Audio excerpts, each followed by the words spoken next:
Đi po bây giờ xanh à? Cho xe. Cọt xanh à? Chả kỳ luôn á. chín chai một cam mò đi đó. Chín xem một cái món đi. Ê giờ nó lại po ra một cái món hả? Hải rau mà hải lông bê hu chả nó mẹ ơi hải lông bê hu chả cho mà vô rau à. Sao luôn mà chờ rau ai xin à? Rau chưa? Lò thiên tế nè. Rau lò thiên tế. Ok. Ăn sao hả? Em mẹ à, có cho nó có một ít ít. Lý chạp trên bàn nữa, chút xíu nữa. Bé bóc mà nó gì biết quên đó xem mà. Đi trả nó bây giờ xe hả? Đi trả nó cột xe. Cột xe hả? Cột xe. Bé trả bây giờ xe hả? Bé trái là nó cho xe. Yo, đi trả của chiếc xe, bé trả bao giờ xe? Cũng mua phèn gì nè. Phèn gì? Ê, nãy có lúc bèo chả nó nè. Nãy lúc bèo tiền rau chúa. Rau chúa một rau chúa nữa. Hay là rau mà sao xả luôn nè. Rau chúa một rau chúa. Bèo hùa tiệm ba. Nó thích chơi rau ba nữa. Rau ba. Cái này cả chế tôi dưới. Rau xe. Nên chỉ rồi chơi ta sống xe, ta lúc đó chơi ta kia chỉ mua luôn. Nó kia nè. Nên sống chỉ ta đi ta chỉ mua cho nó cho kia kia thế. Cho kia thế nè, đọc kia nè. Cho mẹ luôn vào dọc kia hả? Nó chỉ bỏ rau ta đi tao rau mà nó dùng một dọc kia nè. Mua cái trò nè. Mua cái trò. Mua cái trò kia nè. Chỉ tao mới gì đó. Mình thấy gì đó, mua trò mà rau ta thì nè. Mua cái trò cái này mà. Nó chỉ mà cho nó dùng cái đi cắt. Thôi, eo, ôi chú nói không ta? Có bằng á, hiểu có bằng. Ai? Ai. Chúa cháu nó cá nó Ok. Lỗ là siêu. Ok, ok. Ok lại. Hay mấy cả. Hai kìa, con này. Hai.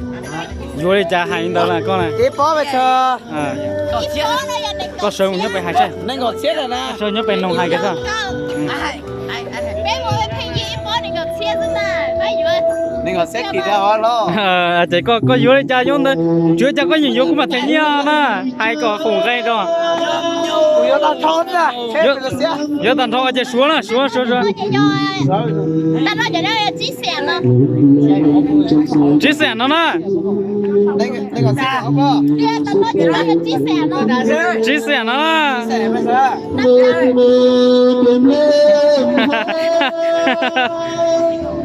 Quậy là. Anh chỉ còn nó có. này còn cái ít lá đó sao Nó có. nó đâu có được chưa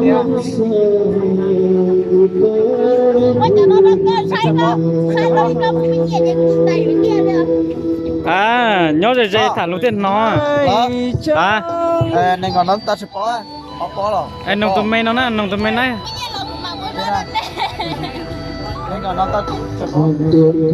Giờ giống mà nhiều tiền á, on này nè.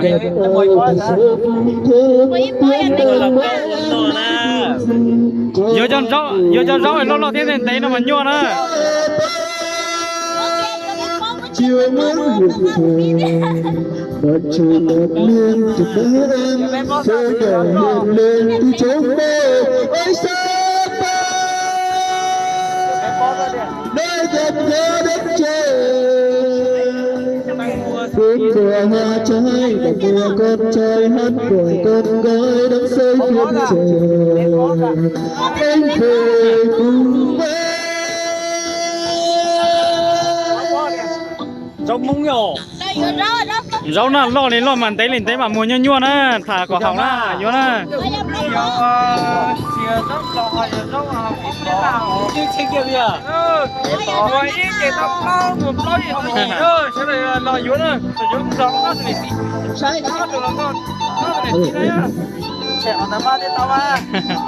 Phụ nhua nè, cứng giờ phụ nhua nè, nhua chạy nhua kia sơ. Tiếng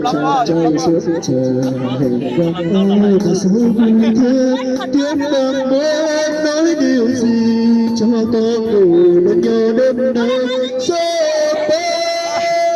số Phú đỡ nó. chiều mát Phú đỡ nó có tàu lấy con ha. Vô đó này, vô đó đó. Vô đó. Xử lý ra lo. Chuột chả cá kia mua. thì chống mê Nhưng ô cho mày đó.